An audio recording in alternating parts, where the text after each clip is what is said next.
During the lifetime of an application, objects are regularly created and stored in memory. For the vast majority of these objects, they will eventually leave scope, at which point the objects need to be deleted so the memory can be reclaimed and reused. The process of automatically reclaiming this memory is garbage collection, and the JDK provides 4 options for garbage collectors.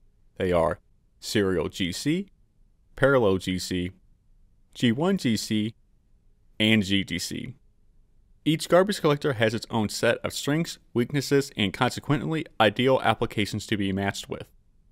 If you are working on an application that has tight latency requirements or the need to work with a large data set, then the Z or ZGC, for those rare people not living in the US, might be the right garbage collector for you, which is the subject of this episode of Stackwalker.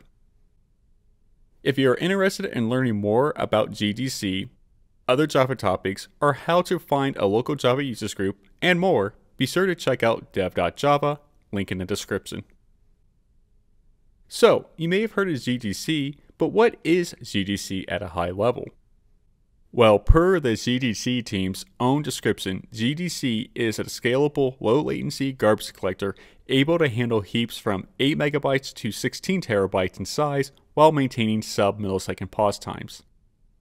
Also important, and not on this page, it's concurrent. So, that's pretty clear, right? Okay, maybe not. Allow me to explain.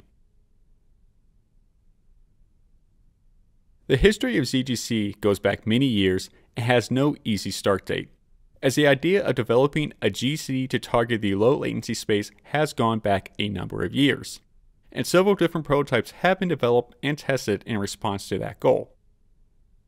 Likely the most important date early in ZGC's history would be a September 2015 summit among GC engineers when ZGC was chosen for continued development. There were several goals for ZGC. For ZGC itself, it was a greenfield garbage collector implementation that could serve as a framework for future garbage collection development on the JVM, along with the goals of low latency and the ability to scale to huge heap sizes. So each garbage collector on the JDK isn't a straight upgrade over an existing garbage collector. While not a perfect representation, you can think of garbage collector design and choice in a context of a triangle, with each point of the triangle representing a different performance characteristic. In the case of garbage collectors, it would typically be memory footprint, throughput, and pause time. If we were to plot G1 GC and parallel GC on this triangle, G1 would be near the middle as it seeks to balance all of these aspects, and parallel edged up towards throughput, while ZGC would be pretty far over towards pause time. Though note, these plots aren't to scale, just a general representation of the relative performance among these garbage collectors. A triangle isn't a great representation, however. A tetrahedron might be a bit better, with the new point being scale. As you might have noticed, serial GC wasn't on the previous diagram, and that's because it would be difficult to represent serial GC on that triangle, as one of serial GC's great benefits is an ability to operate on systems with limited resources, though conversely it would run into issues as an application scales in size. So it would be at the very bottom of the tetrahedron away from scale, while the other GC's a bit higher and ZGC near the top. Again, these plots aren't to scale. Still, yet, a tetrahedron wouldn't be enough as there are many more considerations in GC design and choice. Perhaps a tesseract is necessary. Along with the 4 points already covered, you might have additional concerns like CPU architecture, how long the application will be running for, available system resources, energy costs, and more. The key takeaway here being there isn't a singular best garbage collector. GC design and choice is a series of trade-offs. Higher throughput might mean longer pauses as more GC work only happens during pauses instead of concurrently. The ability to work at large scale might mean a GC that struggles at the very low scale, and vice versa. There isn't a singular best garbage collector, and matching the right garbage collector with the right workload is a critical task that requires testing, monitoring, and tweaking. And yes, I know the shape on the screen isn't a tesseract. Now, outside of choosing design goals for a garbage collector, another important aspect is naming. Indeed, I don't want to share how much time was spent trying to figure out a name for this series. However, when discussing ZGC, a frequent question is, what does the Z stand for? The short answer would be nothing. The longer answer would be that it's homage to the Z file system, where the Z originally stood for zetta, as in zettabyte, because ZFS was capable of supporting a zettabyte of data, which is a lot of data. Similarly, ZGC can support a very large heap. However, eventually the reference to zetta was dropped from ZFS because it required too long of an explanation. Can't imagine where that idea came from. So I guess in the end you could really say the Z is about nothing. After about 2 years of internal development, ZGC was announced to the public in December of 2017 and open sourced shortly thereafter. During this period, work on ZGC was done in a branch separate from the mainline OpenJDK development, and builds for ZGC were also produced as a separate binary for testing. As we covered, ZGC is a highly scalable, low-latency garbage collector. It's one thing to have these goals, another to actually achieve it. While covering the entirety of ZGC's architecture could be a multi-hour long video, there are 4 key architectural features that enable ZGC to meet its design goals and are worth exploring further. They are concurrent processing, colored pointers, load barriers, and regionalized memory management. Let's start with concurrency. We already covered before that ZGC is a concurrent garbage collector, but then so is the G1 garbage collector, as well as others. What separates ZGC from G1 and other garbage collectors is its commitment to performing as much garbage collection activity as possible concurrently. The basic GC cycle is composed of 3 pauses and 3 concurrent phases. The first pause is mark start. It's a synchronization point that signals the start of the mark phase. Really, as of the current state for ZGC, all pauses are really synchronization points where little real work actually happens, and is primarily for setting Boolean flags and the correct colors, which will be covered more in the section on colored pointers.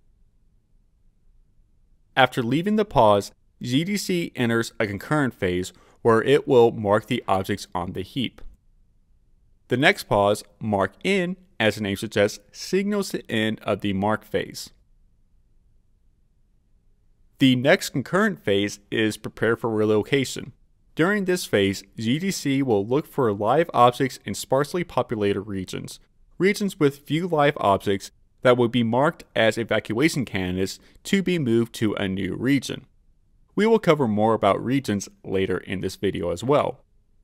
During this phase, ZGC will also deallocate any regions it identified during the mark phase that contains no live objects.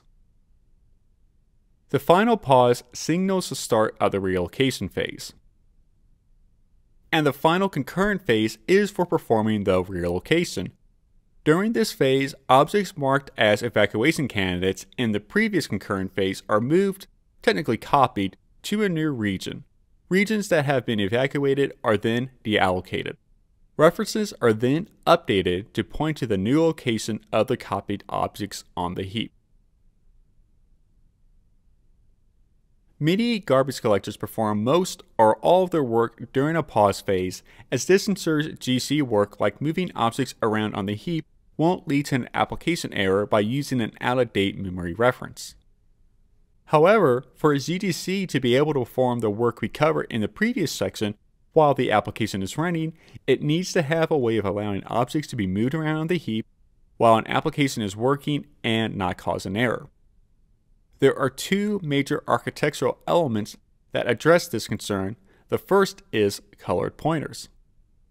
Colored pointers are 64-bit pointers used by ZGC with a 44-bit object address that can address up to 16 terabytes, and that has 20 bits reserved for metadata about the pointer. Currently, 4 bits of this metadata space are in use. 1 bit is for finalizable, which signals if an object is reachable through a finalizer block.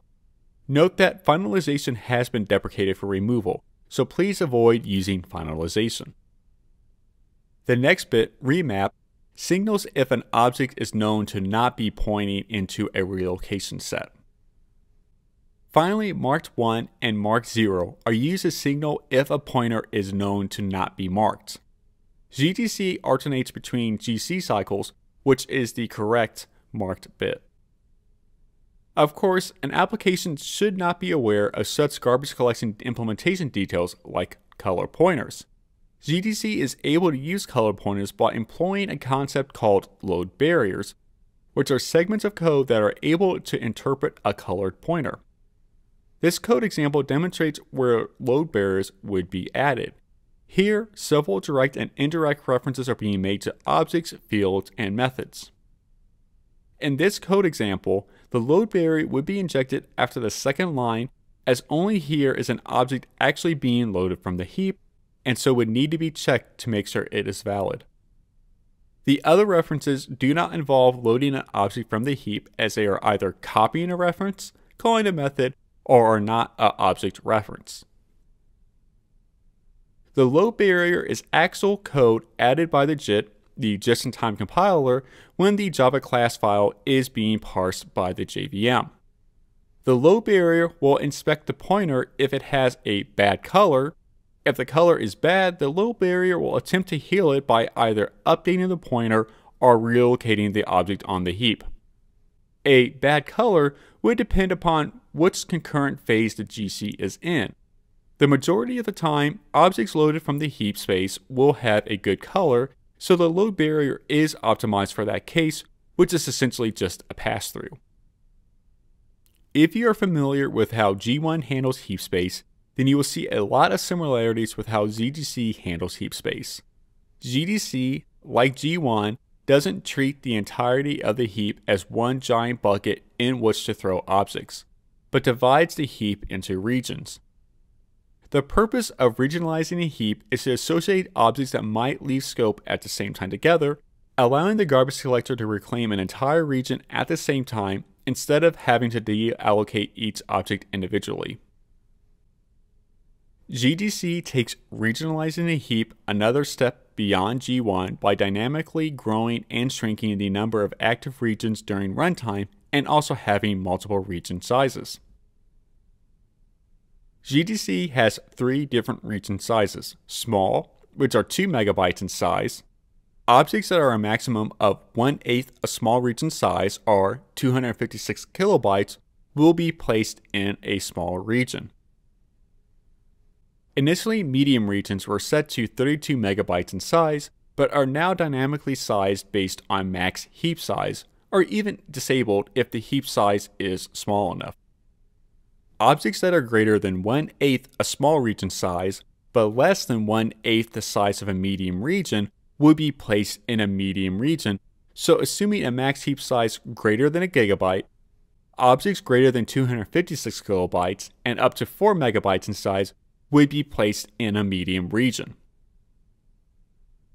Finally, there are large regions, which, as you might have noticed, can paradoxically be smaller than a medium region. This is because large regions are tightly fitted regions reserved for humongous objects that exceed the size threshold of a medium region. To use a previous example of a 1 gigabyte heap, objects larger than 4 megabytes in size would be placed in a large region, tightly fitted to the nearest 2 megabyte increment. So a 5 megabyte size object would be placed into a 6 megabyte large region. There would only ever be a single object in a large region. There are 2 other important architecture features of ZGC. ZGC performs compacting and relocation of objects in its heap, and it's NUMA aware. Interesting topics, but this video is already getting a bit long, so we'll cover them in a future video on garbage collectors. If you would like to know more now, these topics are covered on dev.java. After its announcement in December of 2017, ZGC was merged into the OpenJDK mainline as part of the JDK 11 release, where it was offered as an experimental feature. After 2 more years of testing, feedback, improvements, and bug fixes, ZGC was considered stable enough to be promoted as a production feature with the JDK 15 release in March of 2020. The most significant change to ZGC since its release as a production feature has been the implementation of concurrent thread stack processing, JEP 376, which was included in the JDK 16 release in September of 2020. See, 2020 wasn't all bad news. During ZGC's initial release, thread scanning would happen during some pauses, and as a result, pauses could last up to 10 milliseconds. Also, because thread scanning was happening during a pause, the length of a pause time could grow with a root set size. JEP 376 was able to move that GC work into a concurrent phase, which not only reduced max pause times, but also meant pause times will never grow as a result of the size of the live set. This change, along with a few other changes introduced in JDK 16, brought ZGC's max pause time down into the sub-millisecond range. Describing ZGC's pause times as sub-millisecond perhaps doesn't do it enough justice, and is better understood when compared to G1 GC and parallel GC. In this chart, which note the y-axis is logarithmic, shows a huge difference in pause time length between ZGC and G1 GC and parallel GC. G1 and parallel often have pause times in the tens of milliseconds range and can have pause times that can exceed a second to complete, while ZGC not only maintains a sub-millisecond pause time, but it's often well below 1 millisecond even in the worst case scenarios.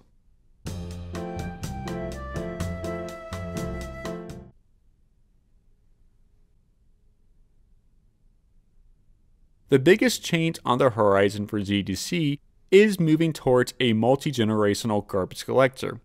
Currently, there is a draft JEP outlining this change, link on the screen and in the description.